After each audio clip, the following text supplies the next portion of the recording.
लेकिन ये business, network marketing business बेचने का नहीं, बनाने का काम है। नहीं समझे? बेचने का काम नहीं है ये। हाँ बेचिए, साथ साथ में रिटेल कीजिए, वो मैं भी करता हूं, लेकिन बड़ी सफलता मुझे बेच के नहीं आई है, बड़ी सफलता मुझे बना के आई है। क्या बना के? 2 लाख लोगों का नेटवर्क बनाया है मैंने। आप किसी भी कामयाब इंसान को उठा के देख लीजिए, उन्होंने क्या किया है? उन्होंने नेटवर्क बनाया है सर।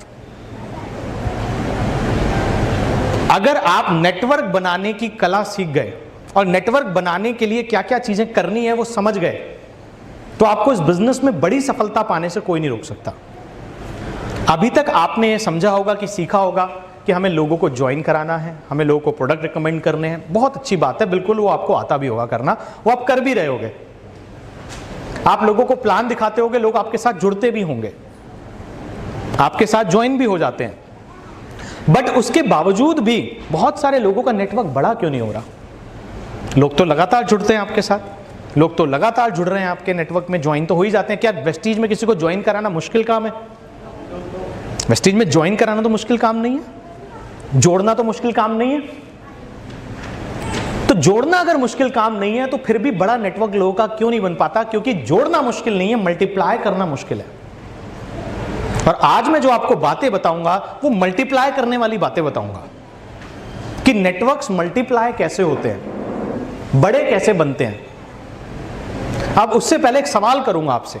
सवाल यह करूंगा कि आपने कभी किसी गंजे आदमी को देखा है जिसके सर पे बाल नहीं होते?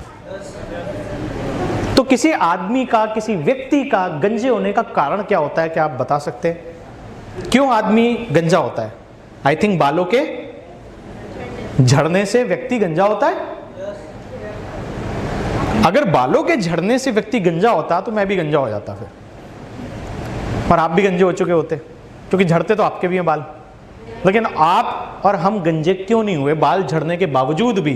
क्योंकि हमारे बालों की झड़ने की रफ्तार से ज्यादा हमारे बालों की उगने की रफ्तार है। तो बालों के झड़ने से कोई गंजा नहीं होता, नए बालों के ना उगने से आदमी गंजा होता है। यस और नो? नेटवर्क मार्केटिंग बिजनेस के अंदर लोगों को जोड़ना मुश्किल नहीं है। बड़ा नेटवर्क बनाने के लिए नए लोगों को तेजी से जोड़ना और पुराने लोगों को टिकाना, ये दोनों काम अगर आप नहीं करेंगे आप नेटवर्क बड़ा नहीं बना पाएंगे। ज्यादातर लोगों के साथ समस्या क्या होती है? लोग आते तो हैं लेकिन टिकते नहीं हैं। आप लोगों को ज्वाइन तो करा लेते हो लेकिन वो कार्य नहीं करते आगे, वो काम नहीं करते आगे, वो मेहनत नहीं करते, वो आपकी बात नहीं सुनते, वो लीडर नहीं बनते। और जब तक लोग जुड़ने के बाद आपकी तरह लीडर बन के काम नहीं करेंगे तब तक नेटवर्क नहीं बनेगा आपका। आप अकेले ही दौड़ते रहेंगे, आप अकेले ही भागते रहेंगे, और जितना दौड़ोगे, जितना भागोगे, उतना पीवी निकाल लोगे, उसके अलावा कुछ नहीं होगा। नेटवर्क का सुख नहीं मिलेगा आपको, क्योंकि लोग जुड़ तो रहे लेकिन टिक नहीं रहे, और टिक के लीडर नहीं बन रहे जो अपलाइन के बन चुके हैं। समझ में आ रही है यहां तक बात? आज आपको मैं 5 बातें सिखाऊंगा, 5 थिंग्स जिस कारण से लोग टिकते नहीं है इस बिजनेस के अंदर। अगर वो 5 बातें समझ गए तो आप लोगों को टिकाना सीख जाओगे, क्योंकि जोड़ना मुश्किल नहीं है। सीएनटीओ से जोड़ लेते हो, अपलाइन से मिला के जोड़ लेते हो, प्लान दिखा के जोड़ लेते हो आप। दिक्कत की बात कहां है? जो नेटवर्क बड़े नहीं हो रहे आप लोगों के, या मेरे नहीं हो रहे थे एक टाइम पे, मैं लोगों को टिका नहीं पाता था, हम उनको लीडर नहीं बना पाता था, उनसे काम नहीं करवा पाता था। क्योंकि अगर लोग आके टिकते रहें, टिकते चले जाएं, लीडर बनते चले जाएं, तो नेटवर्क तो क्रिएट हो जाएगा। तो सीखने के लिए रेडी हैं?